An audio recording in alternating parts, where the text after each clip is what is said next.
You're listening to Raising Anchor, a Rhode Island FC podcast. We're glad you're here.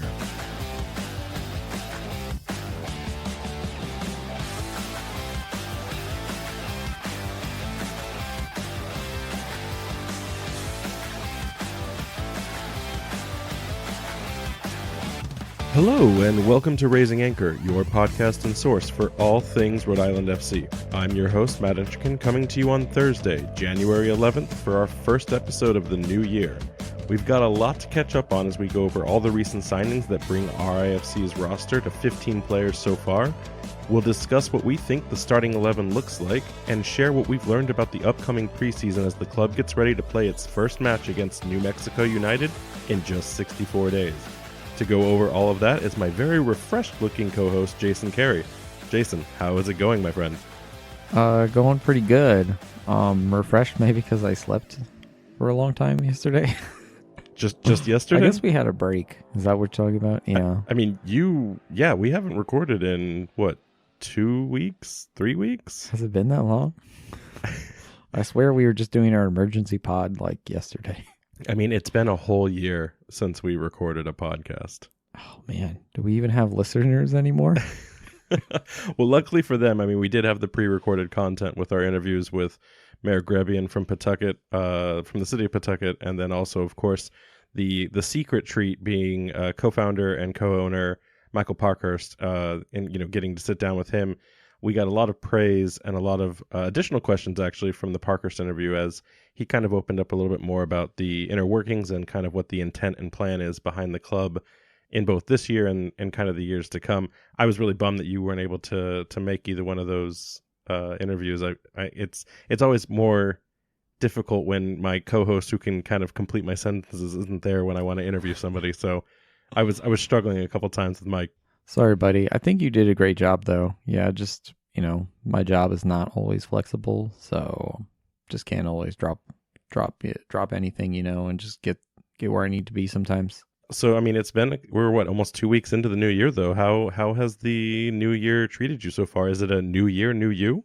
I'm not big on new year kind of in that regards of the calendar has changed, but I don't have any New Year's resolutions or things like that. I've got some things that I am working on that you take stock, that I'm continuing to do these things, but I'm not like, this is going to be my year kind of thing. So you're not thinking about trying out for a position of need as a backfill for Rhode Island FC somewhere on this roster? No, I would love to get back in shape, and maybe kick some soccer around, but I don't think I'm too old, man. I can't do that anymore. I was just looking. One of the oldest players in the USL Championship, I think, is 37 or 38. So don't sell yourself short over there. There's an opportunity. We're only like 6 consecutive injuries away from needing to call technical staff like ourselves into the game. I wonder if it's like a trade-off where I look a lot younger than I actually am. So it doesn't work out for me. Whereas like someone like Scott Carson, who looks like he's 48, but he's actually only like 32 and has already won like 2 Champions Leagues, it's like, that's how he got it. You're going to look old, but you're going to win 2 Champions League. Which way would you rather have it? Your current situation or be a Champions League winner? I think I'll take the medals. I mean, just because he looks old doesn't mean he doesn't look good. So moving on to more serious things, like we said, it's been a while since we've had a chance to sit down with listeners and share. So we've got a lot to cover. This will not be a 2-hour episode. We can promise that. This should be back to your normal broadcasting times. But we do have a lot to jump into. So some of it may be things that, the more ingrained or fans that are paying really close attention to the club are aware of, and then some of this may be new for the more casuals that like to listen, as well as some of the new listeners we've got because of the interviews with Mike and Mayor Grevian. So before we do all that, I do want to actually say something really interesting that I found out right before we recorded the podcast. We now have almost all of our players, with the exception of a brand new signing who we will talk about later in this episode, but we now have a majority of the players on site and ready to report to medical this weekend. I can confirm that Koke Vegas and Mark Doyle both showed up and landed at TF Green earlier today. So for those of you trying to like, hey, like how can we catch these players as they land? You've missed that opportunity this time around, but maybe next year we can, or the next big signing, I guess I could say we can see if we can make something special there. But we have all the players here now. They're all mostly secured in their housing. They're ready to rock and show up for that medical evaluation. Ironically, as I was looking at the schedule, though, their first day to report in for training, not medical, is this Monday. And this Monday is the celebrated day or honored anniversary of Martin Luther King. So RIFC is putting their players to work on a holiday. At least I don't know if that's true or not, but they say that they're starting their work week next week as far as reporting to training. So it has not been made clear to me if they're planning a practice on Monday or not. So that's how dedicated they are. Is they're working right through the holidays that the rest of us try to take off. Yeah, I mean, no rest for them. They need to get started. I mean, I'm off on Monday, so maybe I'll just like shoot up to confirm if that happens at Bryant. You know, I mean, I'll just start driving around looking at soccer fields. So yeah, but all jokes aside, we do have a lot to cover with the news and with these player signings. So you ready to jump into this? Let's do it. All right. So first things first, kind of something out of left field, and I'm sure some listeners will be scratching their head why we're even covering this. But there's a new kid on the block when it comes to the New England soccer scene. And that is, it's not technically a new kid either. This is the weird part. CT United FC has joined the professional circuit by entering a club in Bridgeport, Connecticut, under the MLS Next Pro banner, with the intent to start playing in 2025. I kind of almost just skipped over this when the information was announced, but there's a little bit of curiosity here that I wanted to share because this could have unintended consequences down the road. And so first and foremost, just to kind of cover the team itself, it's currently slated to be the only non-MLS owned team in the league to compete in the Northeast. So what that means is it's independently affiliated. The reason I bring that up is when we had talked about on the last podcast that we recorded about the Open Cup controversy, one of the things that was made clear by the league and by the cup is that the independently affiliated teams were not going to be a part of the sanctions because they don't represent the reserve team of their affiliated, Atlanta 2, New York City FC 2, etc. So with these independent affiliations, these clubs could still compete in the US Open Cup. So while that's not something that we need to worry about this year, that is something very real that will affect Rhode Island FC in 2025, is that we will see this club enter competition for the US Open Cup, and there's a good chance that we'll be playing them. So that's kind of why I thought about the relevancy of bringing them up. What was really also additionally interesting about the club itself is technically they are rebranding or kind of bringing back the existence of this club from 2015 when they competed in a semi-professional league called the American Soccer League, and they were a club then that folded a couple years into the start of it. They were trying to get Division III sanctioning for the league. It didn't happen, as is a very real and continuous story of American soccer, and the club folded. But the people that brought this back, they resuscitated this name to call themselves CT United, and that's how they're establishing the MLS Next Pro side of it.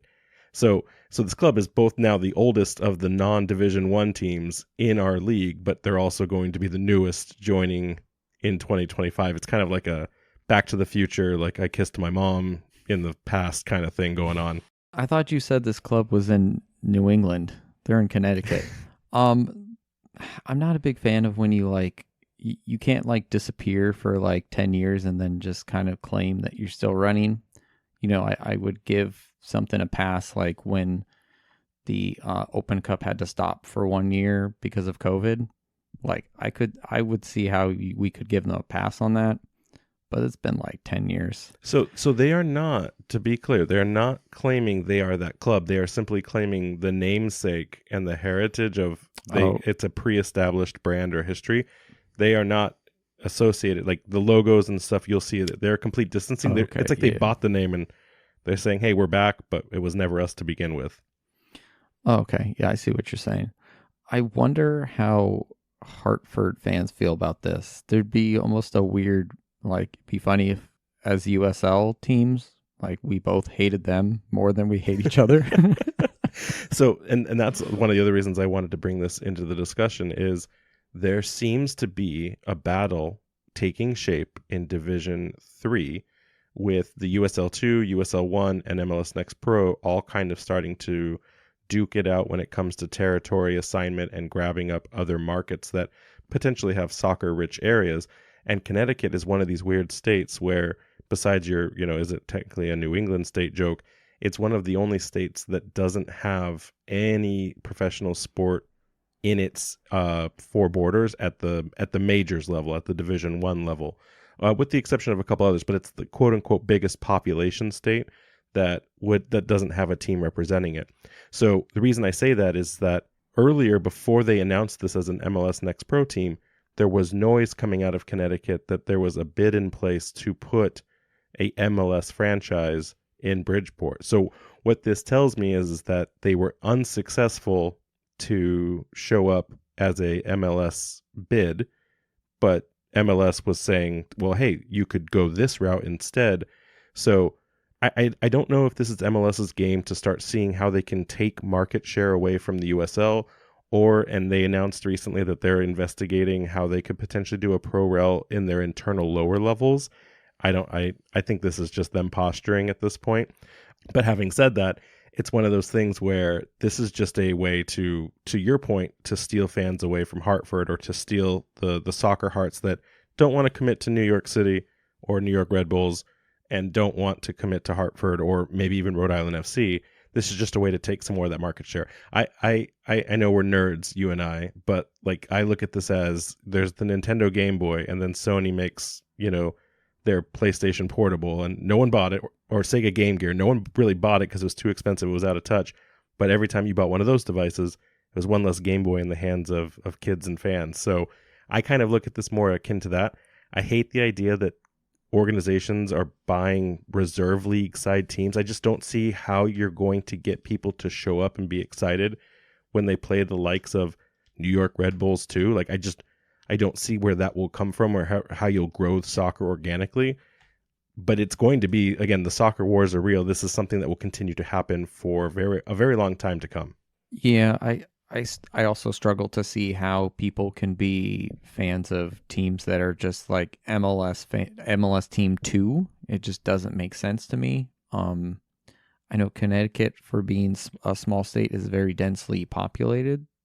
So I imagine they could support another team potentially, at least like in the lower division. But yeah, I also see this as like the cynic in me. This is MLS trying to muddy the waters and maybe take away potential fans from USL teams, and maybe even just throw confusion in there, because there's a lot of people who they look at sports with their view of American sports, and they see all these lower division teams and they think like, oh, this is like the D League, or like the Paw Sox or something like that, where but it's not that. Like, these are actual professional teams with their own identities. But these MLS Next Pro teams, a lot of them are just like, Columbus Crew 2. And they have like 65 people show up to a game. And I'm like, this is not what soccer needs to grow in America. Right, but that's where this whole curiosity of the independent affiliation comes in. Will this be enough for the fans of just the market to rally behind a team that has no anchored feeder system up, right? Like you are not guaranteed any kind of contract if you play for CT United in 2026 that you'll, be called up or loaned up to NYCFC 2, or excuse me, NYCFC. It's not their affiliation, right? So like, I'll be really interested how the dynamic of this works. Maybe USL starts to look at these teams and poach. I haven't seen or been paying attention if any players have moved up from MLS NP into these ranks. I've seen USL 2 and USL 1 move into USL Championship, but I haven't seen any kind of cross traffic between those likes. So anyways, I just wanted to share that because I thought it was really interesting. They're going to be joining the Open Cup corridor up here in the Northeast in 2025. At least potentially. Who knows what MLS does to screw that all up in the next 18 to 24 months.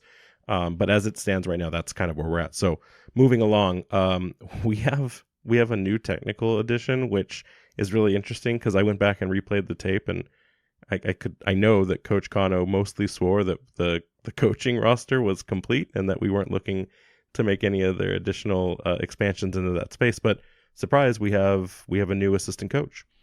Yeah, I guess I remember that too. I guess things changed. So yeah, Rhode Island FC has announced that Marcos Ugarte has joined the club as an assistant coach. He's a Rhode Island native. And most recently, he was assistant coach for the men's soccer team, the University of Michigan, for the 2022 and 23 season. When he was here, he was playing at the Providence County Day School, where the tryouts were. That's actually where we saw him. And real fast, not to interrupt as you're sharing, but a lot of people were like, "Oh, this is like a net new signing." We saw him supporting and helping both at the open tryout. We saw him in pictures at the combine. So I don't know if this was like a provisioned like trialist role for him himself, or if the club needed to navigate financial dollars to make a signing for him. But this was not something where like we saw his resume and picked him up. This was very much a intent to hire, as he had been helping support the club through some of those early assessments of the open tryout and the amateurs. Yeah, it sounds like that very well could have been kind of an internship type of thing where they brought him on, much like how they were talking about where we will be trialing players. Like there'll be a bunch of guys with us, and if they work out, like we'll bring them on. Right. And if you look at his tenure too, he has connections to Coach Spratt, to Coach Kano. Like he's not an unknown. It's not just like, oh, he's a local native, so let's pick him up. He's definitely put his networking skills and his partnerships with the rest of the technical staff out there prior to this him joining the club. And real quick, back to some of his history here. He won Rhode Island Boys Soccer Gatorade Player of the Year. Nice. What flavor Gatorade do you think he won? Like, is there a Gatorade Fruit Punch Player of the Year and a Gatorade Arctic Freeze Player of the Year? I don't know. There's like 30 different flavors. That would be pretty funny. Which one would you not want to win? Like the lemon lime, right? You wouldn't want to be the Gatorade Lemon Lime Player of the Year? I am a big fan of lemon lime myself. So I don't know what you're talking about. He also spent some time at the Providence College and University of Michigan. After that, he was playing for the Rochester Rhinos, where he won the USL Championship in 2015. R.I.P. Rhinos. Let's pour one out for the Rhinos. Yep. Ultimately, though, injuries kind of sidelined his career. He started doing some coaching for the University of Michigan. There was a little stint, like kind of spell, over in Denmark with Ringkøbing IF. That is such a great name. Then he came back stateside, played a few seasons with Birmingham, and now he is our assistant coach. So again, coach got a ringside seat, a Ringkøbing side seat. These jokes write themselves with Marcos, and he made this decision. So, congratulations, welcome to the team. Can't wait to see how you help support and make us the champions that we know will be in 2024.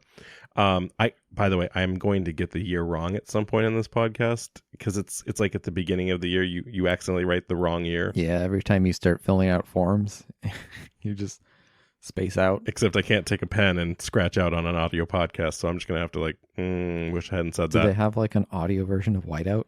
Yeah, it's called re-record. It's just like one of those really awkward, like it just paused 2024. I've actually had to do that once or twice in this pod. Not this episode, but anyways, so moving on into player signings. So we have a lot to catch up on because we've had several, including a brand new one that was just announced today. And so the first one that I'm really excited to talk about is Jackson Lee. So he's a 6'2" Australian native from Perth and was a goalkeeper recently playing for West Virginia University before recently being picked up 28th in the MLS Super Draft by none other than Los Angeles Football Club, the team that just took second place in the MLS Cup after losing to Columbus Crew. Now, what's interesting about this signing is he, first off, is an amazing collegiate player, ranks super high in terms of all of the stats that matter for a keeper. In just 39 games with the NCAA club, he had 66 saves, 9 clean sheets, and averaged only 0.96 goals per game. So he wasn't exactly a brick wall. But when you looked at the win record for West Virginia, I mean, they won a majority of the games that they competed in. What's even more crazy is he's a former Australian U17 international. So this guy's played for the international game. He knows what that kind of competition looks like. And he's also been selected for the All Sun Belt second team and the United Soccer Coaches All Southern Region second team just this most recent year. Now, my first kind of question when I heard about this signing was, again, he was an Australian from Perth, and I started thinking, well, that would mean that there's an international mechanism in play. Now, it's obvious also for any listener that this is someone who's the understudy to Koke Vegas, so signing an international to your backup role kind of made me start to go and question what would the strategy be behind that. And then I uncovered through reading the Blazing Musket, so props to that organization, that he's actually a dual citizen, which completely unlocks that tether of needing to worry about the international roster requirements. So huge win, huge pickup. I love that he was stolen from Los Angeles Football Club, not LAFC itself, but just the fact that like an MLS club had their sights on someone and we took that player. Really, really interesting. In fact, Transfer Market lists him as he had played for LAFC. He's got like the iconography of like left from LAFC to join Rhode Island FC. So I love that as an image. But what I'm really curious about, I want to ask your question is, this all went down before LAFC announced the landmark signing of international superstar Hugo Lloris from Tottenham. Now, I've read into that since that Hugo is coming in on not a DP contract, because normally MLS doesn't pay DP money for goalkeepers, but that both of the keepers that were in roster at the time were free agents, both John McCarthy and Max Crepeau. So they've both gone to other clubs since. I wonder if Jackson Lee, knowing at the time the talent stack that was at LAFC, or maybe the competitive level it would take to break through, thought Rhode Island FC was the stronger club. And now currently, I mean, I don't know LAFC's depth charts, but there's only one starting keeper there. We know that Koke was the first player signing here at Rhode Island FC, so he's going to get the minutes. He fits the style of play that Coach Kano is looking for. That's why he was our first player signed. Curious your thoughts. What does that mean for someone like Jackson Lee, who chose Rhode Island FC over LAFC, and what that playing time might look like for a person like this? So are you sure he chose RAFC over LAFC? I don't really understand the MLS draft. I thought they basically, from what I understood, they just basically called dibs on him. It's just dibs. So what happened in this case, what I can share is that he already had a contract established with Rhode Island FC. Now, whether or not he knew that he was going to get picked up by LAFC and his hands are tied, I'm not familiar with that. But I know that the club would be gracious enough that if LAFC was really serious about pursuing Jackson, there would have been some sign-on clause or some transfer fee to bring Jackson into the fold. So what that means for Jackson now is that the way the draft works is, like you said, it's basically dibs. So Jackson Lee cannot sign with any other MLS club until the end of the 2024 season without it going through LAFC as a sign-on, or LAFC getting some sort of transfer sale like rights percentage, or he has to sign with LAFC. After 2024 is over, that window is done, and he can sign with any club he'd like if he decides to leave Rhode Island.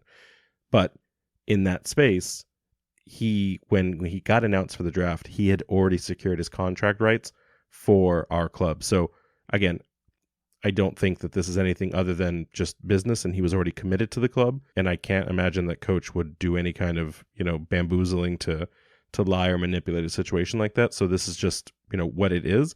And I don't think Jackson's made a bad decision here at all, by the way. I'm just curious, like, now knowing that there's only one keeper and it's a 37-year-old EPL player, like, what would that have meant if Jackson had stayed? Like, would he even have penetrated the first team roster? Yeah, it's interesting. From LAFC's perspective, maybe they're not 100% sold on Hugo Lloris. I wonder if that's almost just a like, look, we signed a World Cup winner, kind of like, jersey seller thing. Not that many people are buying goalkeeper jerseys, but he is a big name. A lot of Tottenham fans have not been impressed with him lately, even some French fans. He at one point was a phenomenal keeper, but he's one of those guys who's got a few like brain farts in him where it just he's like old. Yeah, but that's fine with keepers. Not at 37, 38, and not to be a starting keeper for an MLS squad that just took that just had keepers that kept them in the game by standing on their head. I don't think Hugo Lloris has that in him. I mean, maybe it remains to be seen. But I wonder if the Jackson Lee thing was just like, we don't know how this is going to go. Maybe Hugo Lloris just kind of plays for us for a year, maybe two, and then they pick him up. I also wonder too if there's a strategy with the MLS Super Draft where you're almost just like placing bets on people. Like you don't even you see a guy and you're like, that guy looks good. I don't know if he's for us, but let's just call dibs on him. And then everyone's just going around. They're just seeing different college players that they think this guy looks good, this guy looks good, and they just use their chips or however it works, place their bets, and hope that one of them can maybe bring in, a few 100,000 or a few extra million just to kind of bring in some extra money into the club when they inevitably sign for someone else. I don't know.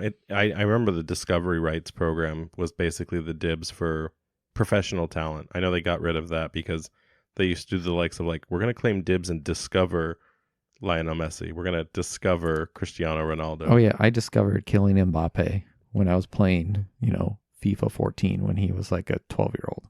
I'd like to think I discovered Martin Odegaard in FIFA 16 when he was like 14 years old. I was like, this kid's got some really good stats, and now look at him, he's starting every game. So, and the EPL. So I was right. So anyways, back on track. I love this move. I think it's such a power play that we basically took an MLS player off the roster. I've heard rumors that there was another player that we were close to securing a contract with that was also scouted in the draft, which would make sense because, when you think about the emphasis on collegiate talent and what we can secure. But I think they got scooped up by a club in one of the rounds of the draft. So that one may have slipped through Coach Cano's fingers, but still, this is such a great unlock, a great opportunity. And I'm excited to see what Jackson can do to help provide support for the team and be there in moments where maybe Koke can't. So, but moving on, speaking of MLS, though, we have secured MLS talent. I'm really excited about this next one. Yeah, and we also picked up Steven Turnbull, 25 years old, 6 feet tall, primarily a right wing back, used to play for NYCFC.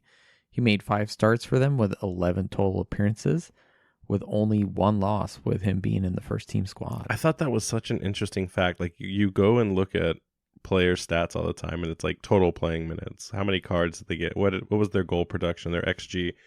But when you looked at the actual amount of games played, they only lost 1 time while he was on the field. Like that's an impressive, especially as a wingback. Like that's an impressive stat defensively. Yeah, in his prior season with NYCFC 2, he tallied 5 goals, 4 assists. And from what I've seen in the highlights, like he is definitely a wingback. He is up there. Chance creation rate's higher than the MLS average at 1.6 chances created, and only accumulated 8 yellow cards across 2 seasons, which is not too bad. Okay, so he's defensively sound and he's offensively a goal-scoring threat or an assist-providing threat. He's an MLS quality player, and it looks like he ripped it up in the MLS Next Pro, with the reserve side. I think this is an incredible player pickup, and I'm kind of shocked that NYCFC let this guy go. Yeah, I'm not sure. I don't know what their squad looks like, but he looks like someone that they probably should have hold on to. I'm excited, and I don't know if you've noticed this, but we have a lot of height in this club, not just on the back line. Connor is super tall. Jackson Lee is super tall. Some of the next players we're going to announce also super tall. We have the wingers and JJ Williams, super tall. Like this is a very large team. I'll be curious when the dust settles on all the pickups, who is the shortest person. Right now, I think it would be maybe Amos. Possibly. I know that Coach does watch football abroad. I wonder that there does seem to be a trend of, it used to be you have the ball playing elegant more players where like you're shorter in stature, but now you're starting to see that a lot more taller players are becoming a lot more comfortable on the ball. So teams like Liverpool and Manchester City have raised their average height, and they're kind of balancing that physical play with the keeping the ball on the ground though. And the passing type of play. Yeah, it's very interesting. I mean, and Kano himself is a very tall individual, so it definitely seems to be a common denominator right now with some of his pickups. That just tells me again. I think I said it when we talked about the JJ Williams signing. Like, we're just aerial game. We're just gonna dominate, whether that's getting wrestling possession back or being a threat in the box for set pieces. Like, I'm just excited about that. And speaking of, in another MLS player that we recently signed, Jojea Quezera, who heralds from his most recent stint in the 2022 season with CF Montreal. He's 25 and he hails from the Democratic Republic of Congo. He's played his entire professional career with only MLS so far. So this is kind of he didn't come up through the USL ranks. So now he's coming from MLS down to USL. And it's just really exciting. I mean, not only did he play in, over 12 matches with MLS, including playoff appearances and 2 Canadian Cup Championship side matches, but the guy, I always try to tell this to people, he was handpicked by Wilfred Nancy, who is the coach that just won the MLS Cup. This was the dream season for CF Montreal that just went on a tear where people had projected them to win the Wooden Spoon, and because he was a no-name, the players that they were signing were no-names, and he just went and elevated that club to, I think they took second place in the Eastern Conference and third overall in total points in the Supporter Shield race. So this is just a team that could ball. This is a team that could play. He didn't get a ton of minutes at his time with CF Montreal, so I won't pretend that he was a key cog in the wheel, but he definitely had his moments to support the initiatives and the play that was behind it.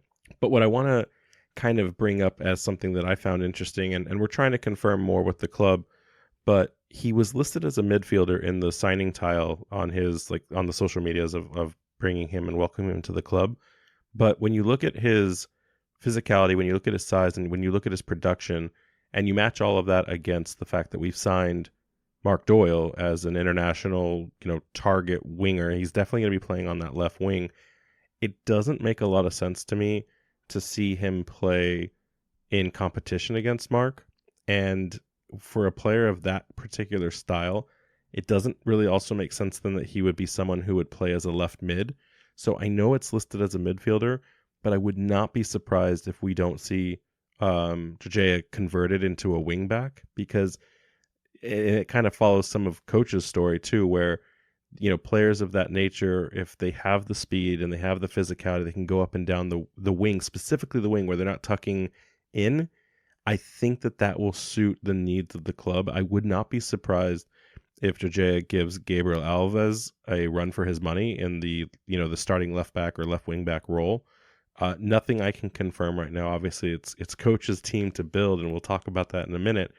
But I really do think that it wouldn't be surprising to see him start in that left back position.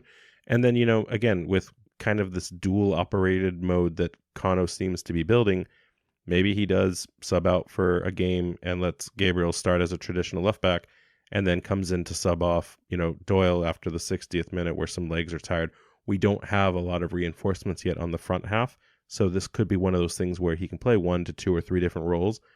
But I would tell listeners, don't be surprised if we see him in that left back role to start with.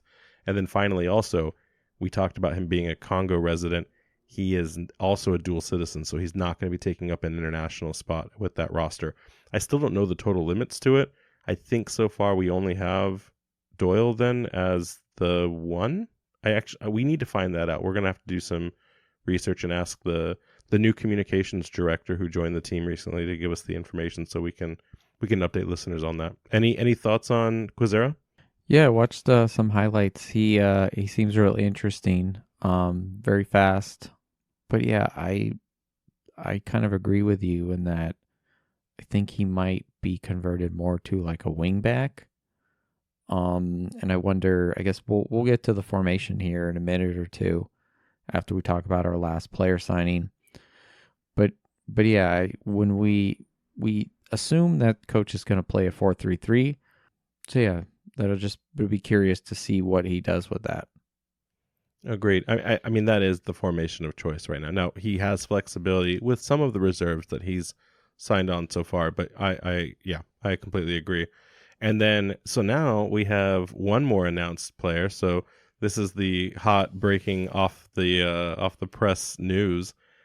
We signed ourselves. I don't even know what to call this player right now because we don't know what the club is going to describe him as because we haven't seen the title card for it. We just know that the signing has been completed. So, do you want to tell listeners about our newest acquisition? Yeah, so as of today, we picked up Clay Holstad. I was watching some highlights of him when you told me about it, and I couldn't tell what position he played because he was kind of all over the field. The 6-foot-tall, 24-year-old Birmingham native played for Columbus Crew 2 in a mix of positions, right back, center back, right mid, and central mid, tallying over 1,700 minutes, only missing 6 games. It's impressive. Most notably, he participated in all MLS Next Pro playoff games, losing in the final to Austin FC 2. I didn't know that Columbus Crew 2 was in their own final while the Crew 1 were in the final. That's a pretty fun fact right there. Yeah, that I think would show you how well that club is probably run. That if their MLS Next Pro team is that good, that they're also making the final. I also didn't know Austin City had a 2. Or Austin FC, excuse me, had a 2. I assume all of them do, but probably not. I know, I don't know for sure, but I know DC United doesn't because in the presser for Open Cup, they said that if they did move to Next Pro teams, DC United wouldn't be represented in MLS play because Loudoun is their affiliate in the USL. Yeah, now that you say that, I do remember that. Of all the different positions, he primarily played as a center back, earning 10 clean sheets and collecting 3 yellow cards. He also netted 1 goal and assist. Yeah, the funny thing about that video of his highlights that was like 6 minutes long, it started off with his goal. I mean, you always do, right? You start off with the one thing that's super attractive. Yeah, so I was like, oh, okay, so this is a backup striker. And then it slowly started to move around the field. Towards the end of the video, it was just him like in the back line, moving the ball forward. I was like, okay, who knows what this guy is? So I don't know if you follow the whole Wrexham story a lot, but I'm super into it. Both just the structure of it, the documentary, and just wanting to see this club succeed. But their number one player, Super Paul Mullen, he usually when I turn on my feed, I'm seeing some sort of goal, some sort of amazing thing that he did. And last week, I got 7 different versions of him tracking back and playing defense and just slide tackling a ball out in the attacking half where he was, right? So like the ball had been converted back and they were going the other direction, and he just did a tackle, and he was so excited for that single defensive play as like a striker. I mean, he just got pumped, and it had intended results for the game, right? But like seeing a striker get that excited to do one defensive thing and then seeing the club put that on repeat 17 different times, those are the moments I'm there for. So when a defender scores, it's probably just the opposite. It's the opposite of feeling, Yeah, kind of a similar feeling. When a defender scores, it's amazing, and then when a striker like tracks back and slide tackles or wins the ball back, those are huge. Today is his birthday too. Happy birthday. Happy birthday, Clay. If you're already listening to this, I hope that's the first thing you did. You were like, okay, I've signed. What's the media talking about me today? Lots of January birthdays. Yeah. How many do we have? Because I've already lost track. I know Coaches was a couple days ago. Coaches. Isn't Jojaya's also in January? I see. I've already lost track. I know Amos had a birthday. Happy birthday, Amos. JJ Williams. Happy birthday, JJ. Like we're gonna need a calendar and just have to track birthdays for everyone. I mean, I know the club does, but for our own recording purposes. So happy birthday to everyone that listens, and I know the players do listen. By the way, they've commented and reached out. So, but yeah. Anyway, sorry. Continue. Yeah. So a few more signings coming down next week, but for all intents and purposes here, we do have enough to have a complete lineup. Yeah. So, I mean, we have every position filled. We have a dynamic, completely established 4-3-3, starting 11. and then we have a couple of supporting people in the reserve roles, as we understand it. So, playing this game again now after just talking about Klay, I'm really curious if you think that the lineup changes at all, because I think this does. I think Klay Holstead coming on board may have altered this lineup a little bit. So let's walk through this. So I think anyone listening agrees this is going to be some version of a 4-3-3, and I think our front line is locked in, right? We've got Mark Doyle on the left, JJ Williams center forward or target striker, and Prince Sadie on the right wing. And then in the middle is where this suddenly starts to get kind of interesting, because I think that like even the likes of John Morrissey at USL Tactics, they all kind of thought that it'd be something where Connor McGlynn would hold up the spine. And I don't think that that's not a bad spot for him. I kind of thought Mark Ibarra would, just as a CDM, and CDMs usually play that true six. But again, I don't know where coach will go with this. But the other one was originally we were thinking Joe Brito would be some more likely to start on one of the two sides of the left or right midfield. But with Klay entering, like you said, he can play right back, center back, right mid, and center mid. I'm pretty sure Grant Snowman and Frank Nordasi are starting center backs just by their talent. And we covered Frank on the last episode. Like his RGV stats were off the charts. We know Grant makes sense as a connection with Vegas. So really, I think we have to figure out that right mid spot then. Does that by default go to a player like Klay, or, and we know Steven Turnbull is going to start as a right wing back. Is Klay just like this utility clutch player that we substitute? But I mean, if he was playing that many minutes with MLS Next Pro, I don't know. Would you elevate him above the likes of Amos Shapiro-Thompson and Joe Brito? Possibly. It is curious to see how this would work. Because at the end of the day, a lineup is kind of just your starting positions, right? And then depending on how the team defends, you come back into that shell when you don't have the ball, and this is how you line up. But as soon as you start to attack, that those positions can evolve. So I almost wonder if if this is what we're looking at here, we see Connor McGlynn push up. You have maybe Mark Ibarra and Klay Holstead tuck in and almost create a square with Grant Stoneman and Frank Nodarse at the back. You have Jojea Quizera and Stefan Turnbull push up and play almost midfielders.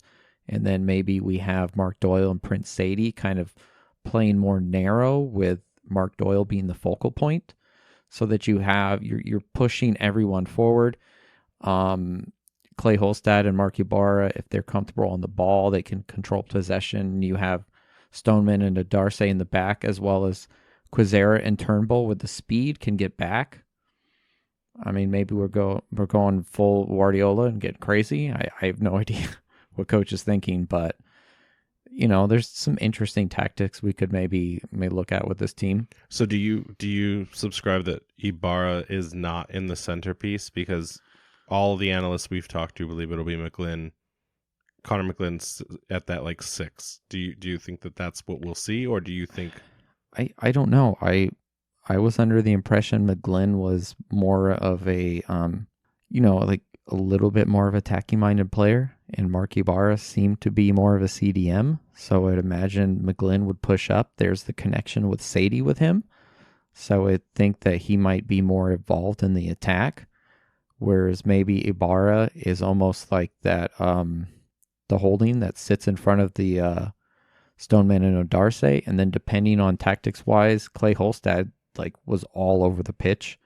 So maybe he can, if we need to defend more, he can sit deep and actually add as a second holding midfielder in front of the back four. So in your eyes, though, he's a starter.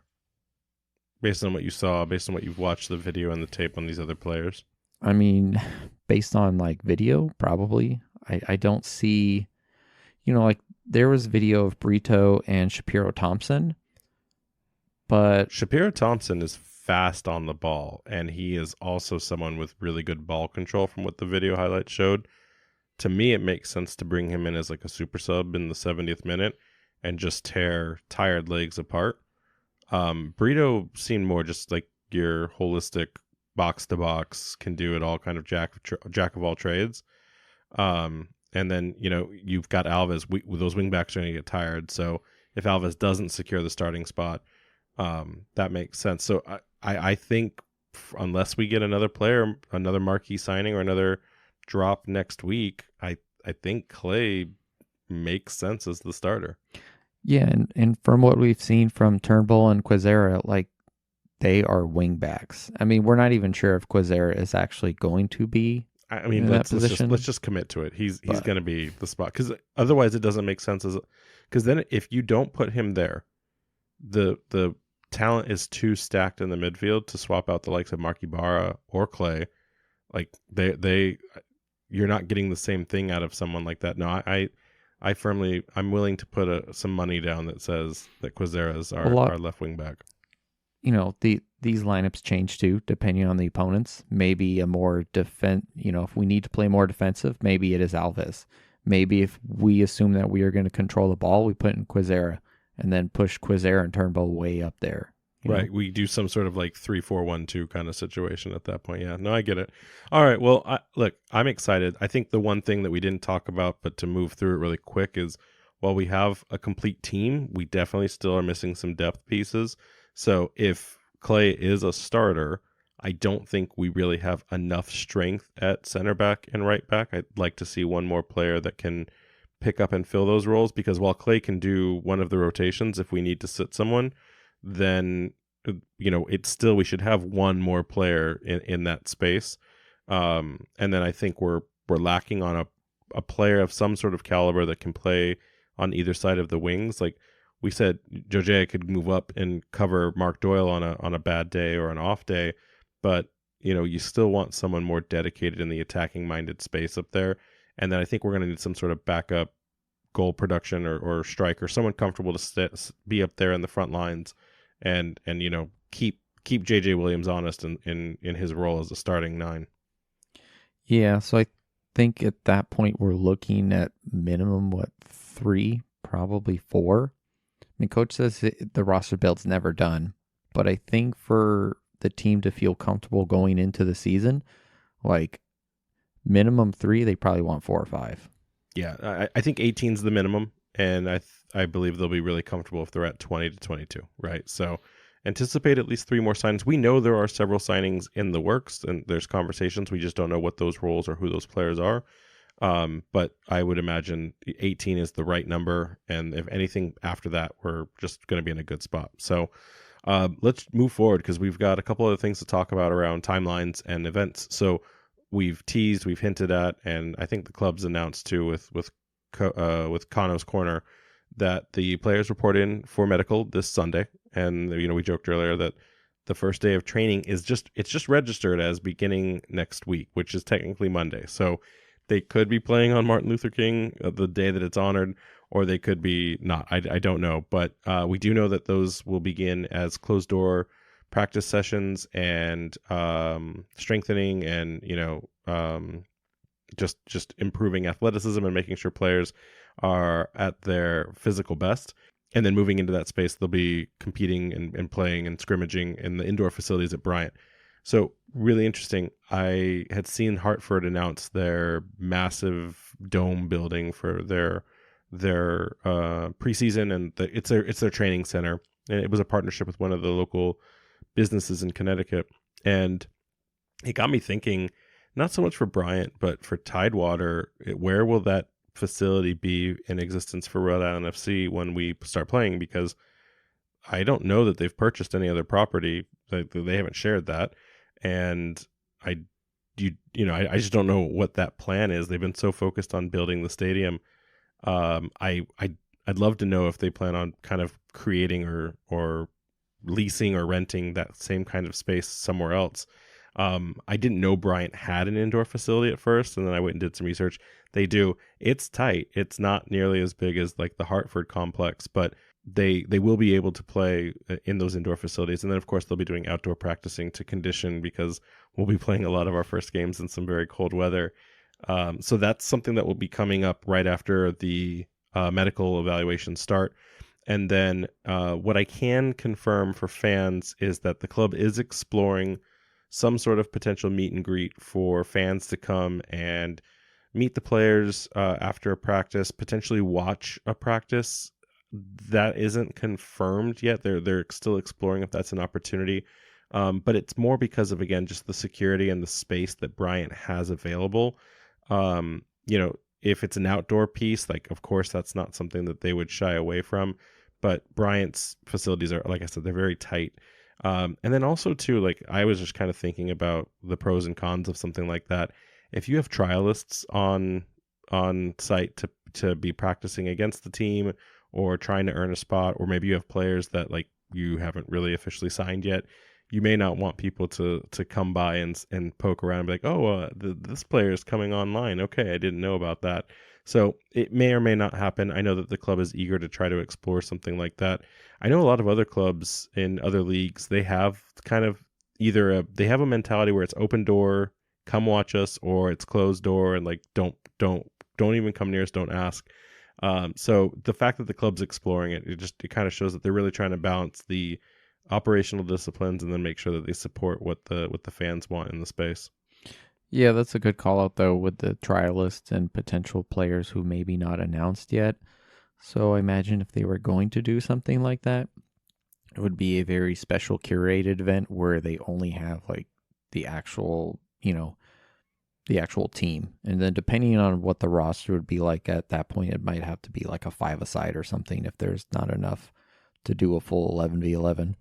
Right. Or maybe Kano gets out there, plays against it. Ball. I mean, every one of those coaches has been a player at some point, right? So yeah, and then alumni versus scrubs kind of situation would be perfect.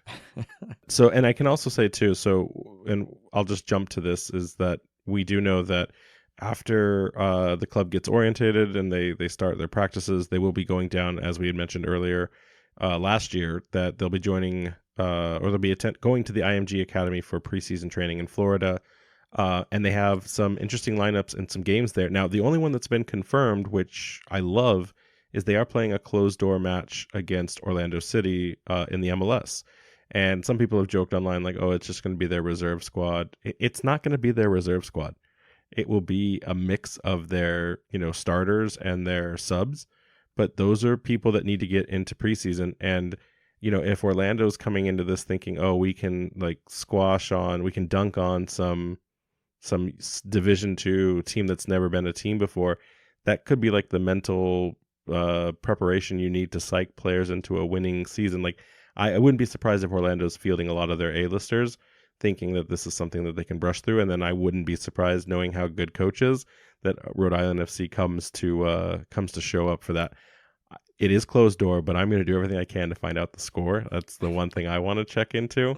But a lot of their matches will be closed door. And back to the whole thing about it, Bryant, you think about it, it would not surprise me if Hartford Athletic and Rhode Island FC have kind of like a preseason state of the state. They're the best. They're the closest two clubs that can best square off against each other talent-wise. Likewise, I wouldn't be surprised if the Revolution come down or Rhode Island FC goes up for a closed-door session just off the books. So I there's a reason there's some secrecy there. I've asked a couple times, and the club has said, we will not probably get the entire match listing. But if I hear anything, I will make sure that if I can share it, I will share it on the podcast. And then after they play their games at the IMG Academy in Florida, they of course will be traveling to Bermuda from the 23rd to the 28th of February. What's really great about that is the club is looking to explore an opportunity to broadcast some of the games in Bermuda. We don't know if that will happen as well. They're still trying to work on it. There's probably some logistical challenges to getting a live stream set up in another country and, getting that on display for some place to watch. But I know that the supporters group Defiance 1636 is working hand in hand with the club to see if we can do something to have some sort of away party and just watch the scrimmage match. So more to come on that. And then after Bermuda and the Pink Sand, they come back and return to New England to do their final adjustments, their final preparations for the first game on March 16th against New Mexico United. So that is it. I mean, a lot of that is news that people already know, but Nevertheless, we are just marshaling towards that first game, like we said at the beginning, 64 days away. Man, 64 days. It's gonna fly by. Yeah, no, it's gonna show up, and then I'm sure we'll have intended to plan something else along the way, and then that will just get sidelined because we're already going to be at game time. So speaking of game time, we also have some home opener updates. So recently, they updated the ticket availability for the home opener, and it is getting light. So a couple of weeks ago, the flex plans were released to fans that maybe weren't really ready to commit financially or weren't sure about what they wanted to invest in for ticket options when it came to season ticket memberships. But flex plans did launch recently around the price ranges of $348 to just $90 for 6 games. That is a steal. And just, again, it reminds me of the early days when ticket prices first dropped and everyone was like, I can't, that's highway robbery. That is not highway robbery. Highway robbery is trying to attend an MLS match where Messi shows up and sits on the bench and you paid $1,400 for it. So this just makes sense. So the advantage of buying a flex plan is that you can pick any 6 games, including the ones that are most likely to sell out, such as the home opener, the Hartford Derby, and the Phoenix Rising matches. And they're priced in a competitive and fair way, the same way that they made the offer for season ticket members. And then there are some additional advantages or perks to the flex plans, which are giving priority ticket allotment and seating for Tidewater Landing when that stadium comes online the next year. So, that's the opportunity behind the flex plans. There are still some people holding out and asking for just single game tickets. Single game tickets will open around February 1st, but the club has gone out of their way to highlight and broadcast that there will most likely not be any remaining inventory for at least the inaugural match. I wouldn't be surprised that right after that match, if the Derby also fills out pretty quickly. So if you're someone that's really been sitting on the fence waiting, or you wanted to buy something less and you're hoping that a single game ticket will make itself available, I wouldn't go that route. I would at least look at investing in the six game flex plan. It's our intention to try to secure a couple of tickets to give away for the home opener as a competition, or as a kind of thing that we want to do to reward listeners that have been following us on the podcast. But that's still in the works for us ourselves. So, go buy those flex plans, go buy those tickets. And if you haven't already fallen in love like we have, go become a season ticket member. We don't know what to tell you. We're season ticket members. So, but yeah, so the home opener's coming, 64 days. What else do we have coming down the pike? All right, we got a few events here coming up. The 19th through the 21st, RAFC is going to be at the RV Boat Show at the Convention Center. Boats. You were on a boat recently. We didn't even talk about. See, this is how much time has gone past. Yeah, a lot of stuff has happened. We rode the free boat fair. That was your first boat in Rhode Island. I think so. Yeah. How did you like it? Was it superb boating? Yeah, it's pretty good boating. There was a total of 7 people. Yeah, there wasn't a lot of people on the boat. And then on Saturday, January 27th, RFC is going to be at the RA Brewfest at the Waterfire Arts Center. So boats and brews. I love it. With RV sprinkled in. Sign me up. Awesome. All right. Well, then I think we had a couple questions, right? We asked on the Discord. No one wrote in the last 2 weeks, so they were all on holiday breaks. Actually, no, that's not true. Brendan did write in, but he wrote a 6-paragraph that I have still not processed because I was truly on vacation. I didn't check my emails. I try not to check the socials. So, Brendan, I will get back to you on that very in-depth question you asked. But for tonight's recording, what 2 questions do we have? All right. So Carlito wants to know, is it possible to have live recordings in the future? Yeah. So we've been exploring that. Honestly, we have some ideas behind it. There's a concept we want to do where we just basically hot mic. Myself and Jason stand on opposite sides of the exit and ask fans for their impressions and feelings of the match itself, and then kind of compile that all together as a 90 and 90, if you will, on Monday or Tuesday. That's not like we just read out the scores and the major accomplishments of the game, and then all of the rest of the content is driven by the listeners and the fans of the club. We're going to have to see if that works out organically. In terms of a live show, it will never happen in the near future. We have to become better hosts before we can ever, just set foot in the live arena. We would never do the listeners that kind of disservice and showcase what we don't bring to the table on a weekly basis. There's also some complications with live. We try to keep this family friendly. After a game, tensions, passions running high. There can be some swearing, maybe people saying things they regret. So that can cause some problems too. It would be hard to push that on our podcasts. That would have to be something we would maybe just publish to YouTube, like a lawless land. Speaking of YouTube, I forgot to tell you the recent recording that we did, not the interviews, the 2-hour Soccer Wars. It was so long that the automated feed that I used to publish all the content across every app and every platform, it couldn't load it to YouTube because it was too long. Oh, okay, but they can load the 10-hour video of He-Man singing Hey Ya that I watch on a daily basis. I'd like to think that video had less data than our rich recording. Oh yeah, you could probably put that on a floppy disk. So yeah, but I was shocked. I kept trying to load it, kept saying failed, and then I looked at the detail error. It's like this is too big. You just can't do this. So we got to keep them under 2 hours in the future. And any other questions?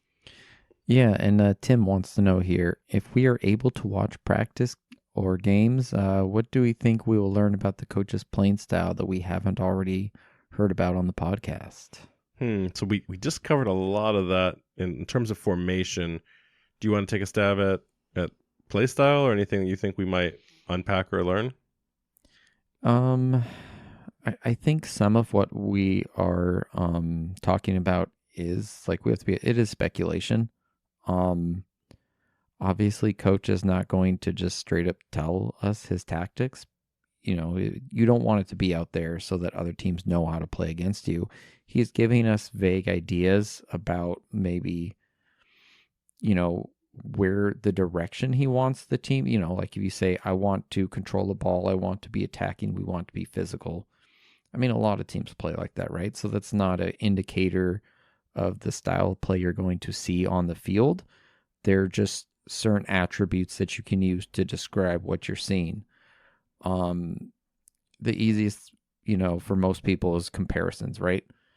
So once we get to see them, we could, from there try and say, oh, well, they're kind of mixing pieces from, they're doing tiki-taka, but they're also playing physical, or, we'll be able to get a better picture of the style that he actually wants to play.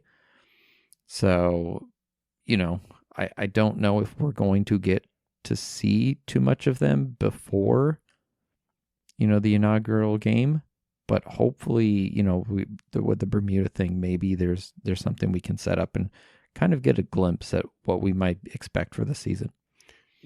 I'm hoping there's a media event where we can see a game ahead of time, and they just, it gives like a sample so that people can write something nice in the inaugural match. I will say this though, independent of what we see in practice, if you look at some of the news that's been happening around the league, there are a lot of head coaches that have left in the last few weeks and gone to MLS or gone to other places.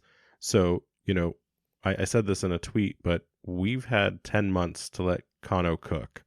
And now all of these clubs are facing new leadership 2 weeks before preseason starts. I think it's like 7 clubs so far. There may not need to be this like explosive blueprint of trying to be smarter. Coach may have, I mean, I know the players are just gelling for the first time, but again, coach has had this roadmap that he's been working on, and he's made these decisions to pick up the players that suit a style and a formation that he wants. And while we mostly talk about the formation, I think that's going to give an advantage to coach coming out the door. I will say though, in terms of what we can expect to see, I've kind of been looking at this lineup, I think, and then if you listen to all of the people that have said attractive, goal scoring, exciting soccer, I think one of the things we haven't really talked about is I don't think you're going to see a lot of clean sheets from our team. I think we're going to get scored on a lot, but I think the outcome will be that we are going to outscore every game. And I think we have to come to terms with that. We have to be okay with that when we start to see that, whether that's in practice or that's in the first game is I would not expect Koke Vegas to be standing on his head and have this brick wall park the bus mentality. I think we're going to be high risk, high reward. Look at the San Diego Loyal in their final game as a club. One of the best moments I've ever watched in soccer, and it came with amazing goal scoring and some really bad goals against. And I would not be surprised if we see some of that in the future. So expect to have your heart, outside your body a lot of the times, because you'll be freaking out or screaming at the top of your lungs. And that's what I would say we'll probably see more about from the playing style, especially with the way this club is being set up. 4-3-3 with two wingbacks, and Koke playing a high, like they'll probably be playing a high press line all the time. Like it's gonna be utter chaos in a good way, but it'll be utter chaos. Does that resonate with you? If you're not like hyper stressed out, are you even enjoying the game? Oh man! All right, you got anything else? It's good to be back after the break. I feel like a bit rusty today. Maybe if we ever take another break again, I'll just have to like stand in the corner and talk to the wall to practice or something. I've been sitting here not knowing what to do with my hands. Like I forgot what I do normally in podcast time with my hands. So yeah, no, the break was good. I enjoyed it, but I also miss doing this. There's a sense of structure and enjoyment to knowing on Thursdays I get to see your beautiful face. Yeah, no, it's like, oh, it's Thursday. Oh, it's not pod day today. Thursdays is for the pods. All right. With that note, let's get out of here. All right, guys, you can catch us on Twitter, Threads, and TikTok at RAFC Podcast. We have an Instagram at Raising Anchor, and we have a website, www.raisinganchorpodcast.com. Hey, new year, new anchors up. New year, new anchors up.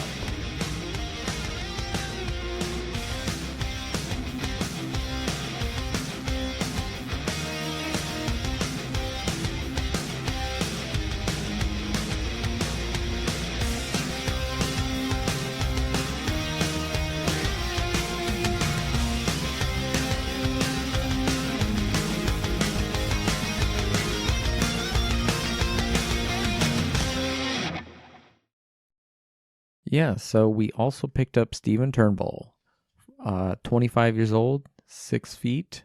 Used to play for. He has 6 feet. He doesn't have 2 feet. He only has 6 feet. Yeah, it actually gives him an advantage because he has, a lot more feet.